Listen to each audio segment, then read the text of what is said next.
The next speaker, Dr. Jim Garbarino, studies the links between violent men and trauma. He has spent his entire career studying youth violence and why young people turn to violence, what we can do to help them.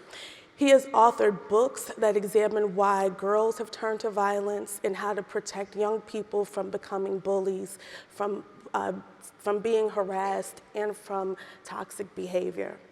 He's a consultant, a researcher, and a scholar. Please welcome Jim Garbarino to the stage.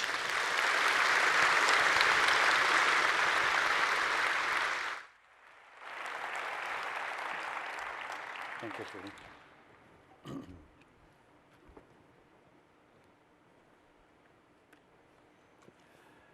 For almost 30 years, I've served as a psychological expert witness in murder cases, mostly involving young offenders here in Chicago and around the country. And I've also been involved in school shootings and war zones around the world. And all of that makes me very, very sad. And because I'm a man, that makes me mad. And you men would rather be mad than sad. So let me take a few minutes to try to illuminate some of what makes me so sad and ultimately mad about gun violence.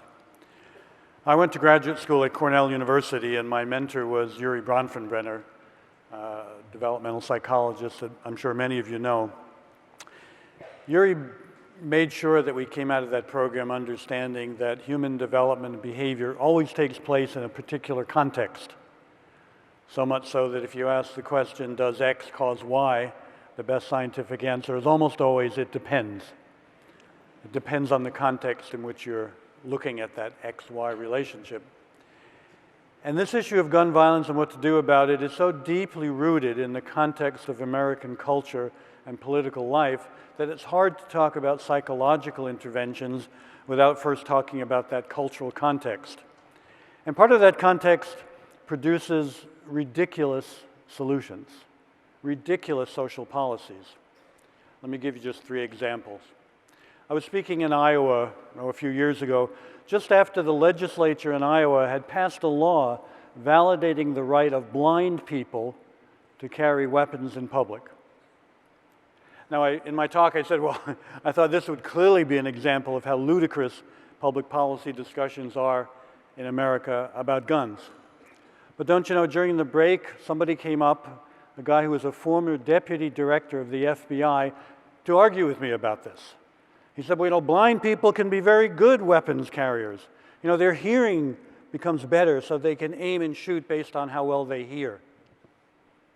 How do we engage in sensible gun control if that's where we're starting?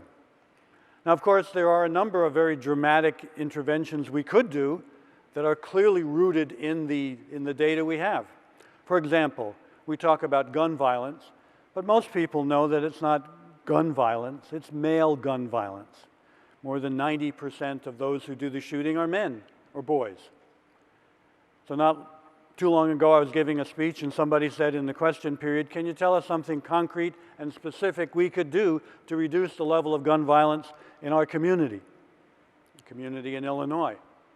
I said, well, yes, there's one policy that would quickly have a dramatic effect. Round up everybody with a penis and move them to Indiana. Down goes gun violence. As far as I can tell, it hasn't happened yet. After the Columbine school shooting back in 1999, I was doing a talk for the FBI. And one of the FBI agents said, Dr. Garbarino, can you tell us something concrete and specific we could do to reduce school shootings?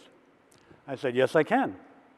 You take the school, you jack it up, you put it on wheels, and you drive it to Canada. At that point, the rate of youth violence, lethal youth violence in Canada was 1/10 what it was here.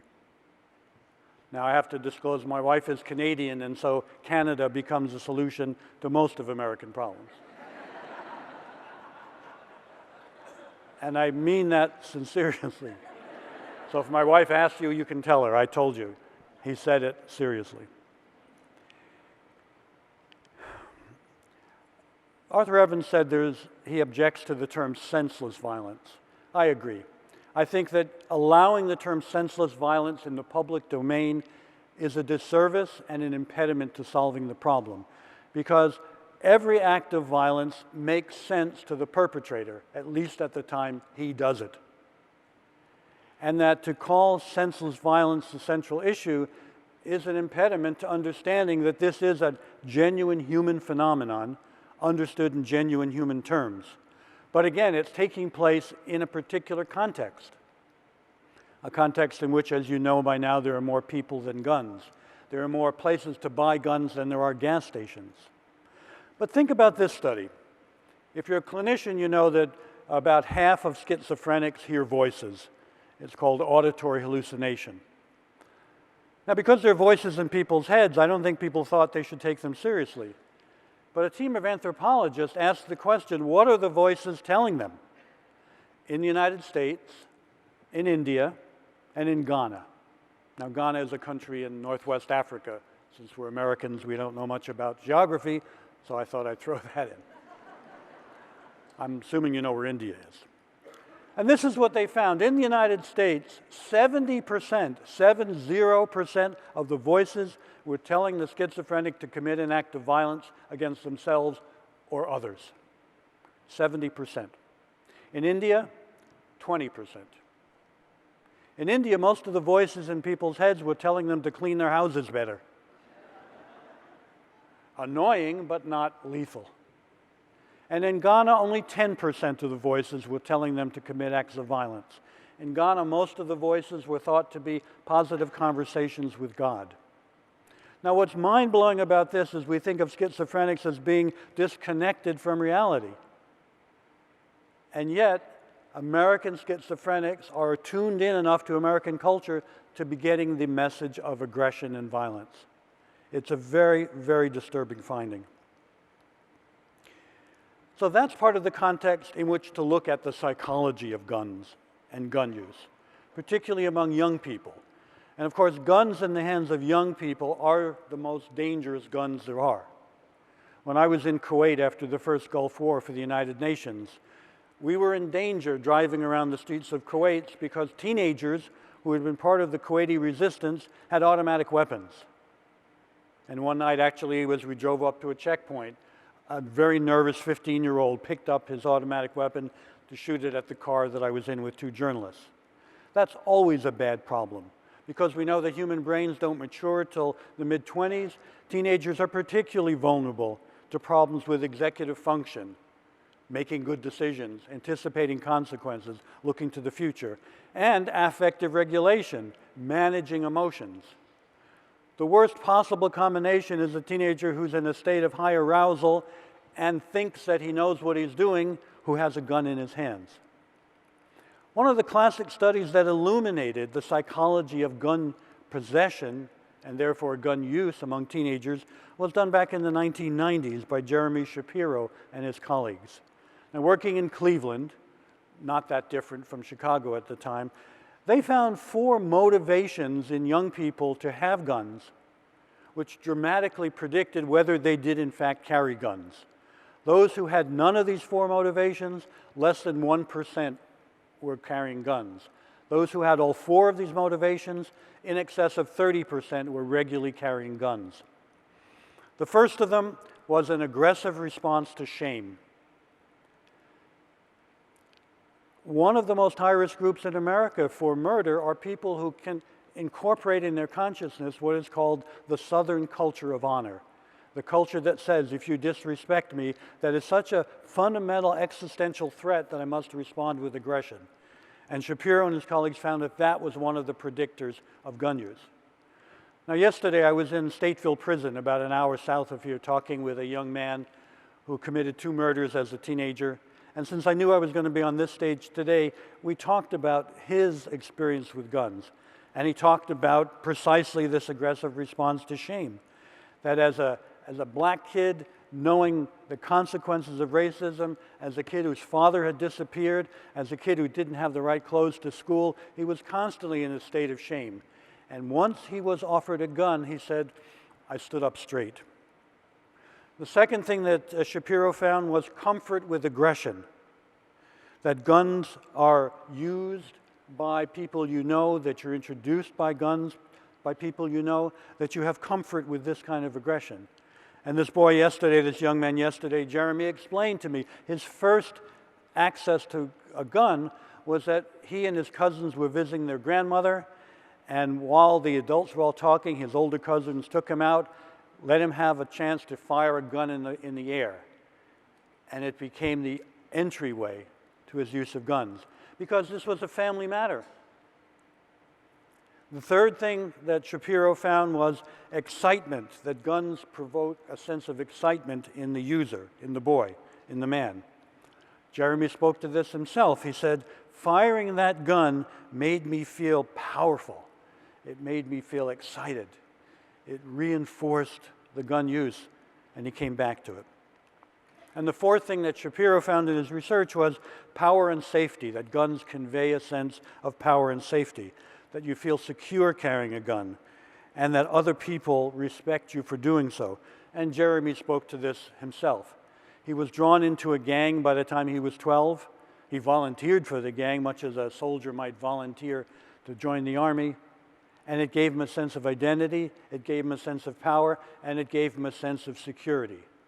The vulnerability that he felt is shared by many inner city kids, and it leads to their motivation to join with others who are armed, and they'll feel safer. He described when he was 12 that gang leaders gave him a chance to show that he belonged in the gang. They handed him a gun. They said, you cross the tracks to the other gang's territory and shoot at the first group you see. And he did. And he got approval for it. And now he's sitting serving life without possibility of parole for the natural consequences of the context he was in, the micro context of his neighborhood and the gang, the macro context of being in America, and his life is forfeit. Again, those who had none of these motivations, less than 1% were carrying guns. Those who had all four, it was in excess of 30%. This is a study from the 1990s. This isn't breaking news. Recently, a couple of documentary filmmakers came to me who had put me in a documentary about violence in Chicago 24 years ago. And they said they were going to update the video, and did I want to update my statement? And I watched the video and I said, you know, the only thing I would update is I used to have hair and it was brown. As you'll hear from the next speaker, I think we have a set of tools, a toolbox to reduce gun violence if we approach it as a public health issue, if we have the will to do so. But having the will to do so requires a kind of courage that is generally lacking. So let me end with a parable. A parable, of course, is a teaching story. This is called the parable of the lamppost. A friend of ours named Joe comes home one night from a meeting like this in the dark and finds his friend George on the street under a lamppost groping around. And Joe says, what's the matter, George? And he says, well, I've lost my car keys and I can't go home until I find them. Well, says Joe, being a good American, let me help. So he gets down on the ground and they search around for the key and they don't find it. Well, finally, Joe says, well, George, maybe we need a more systematic approach. And being a psychologist, we can use psychological interventions here. This is first, let's take a behavioral approach. So he pulls out of his pocket a bag of M&Ms. And he says, I'm going to reinforce your key-seeking behavior. And they do, and he's moving right and left, and it's very impressive. But they don't find the gun, the keys. Excuse me, the guns. They don't find the keys. He says, no, maybe we need a psychoanalytic approach. So he begins asking his friend George about experiences of childhood loss. And soon as George realizes that he's connected the loss of the keys with the loss of his teddy bear when he was 4, and they process this at great length and great expense, and eventually he develops insight about his loss issues. But they still haven't found the keys, he can't go home. Well, he says, all right, maybe we need a more cognitive approach. Maybe the problem is your understanding of the term key. We could reframe that. And they do, but he still can't go home. Well, so he says, well, there are other approaches we could take. We could take an educational approach. I've got a book on the history of the key in Western civilization. We could take a legal approach. We could get an injunction, habeas corpus injunction to have the key returned. But he's really stymied now. So he says, all right, let's take a really radical approach. George, where were you when you dropped your keys? He says, oh, Joe, I was about 100 yards up the road when I dropped my keys. The judge says, well, George, why are we looking here then? He says, well, the light is much better here, and I'm afraid of the dark. Until we can find the courage to walk into the dark where the key really lies, reducing gun violence in a major way is going to be like looking for the key under the lamppost. All the technique in the world will not get us there.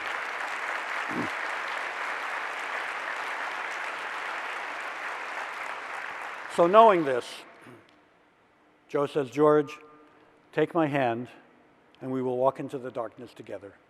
Thank you.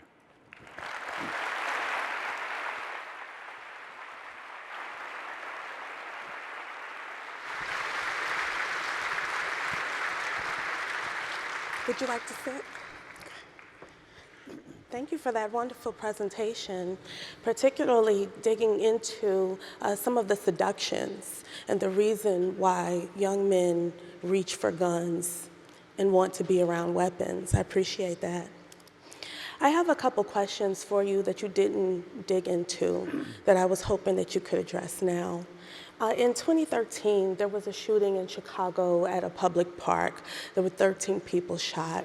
Among those 13 people, there was a 3-year-old who was shot in the face, and I was one of the reporters who covered it. One of the things that I noticed was that his mother referred to him as a soldier. She said that he was a soldier and he was going to be strong and survive because he was a soldier. I was hoping that you could talk a little bit about the vocabulary of war zones, of military actions being used in certain communities, and what that means and how that translates into actions. There's a way in which I got my start in this area by being in Chicago and having students come and talk about the experience of community violence, and then going abroad to what were officially war zones around the world, and being struck by the parallels. It's very instructive, particularly in areas where you have semi or fully organized gun violence, which typically translates into gangs, to understand that there is a war zone mentality that develops here as it does for soldiers abroad. The two components are a hypersensitivity to threat, that we say somebody is being paranoid if they see threats that aren't there, but these are people living with actual threats, and they develop a hypersensitivity. They also develop a legitimization of aggression that includes preemptive assault.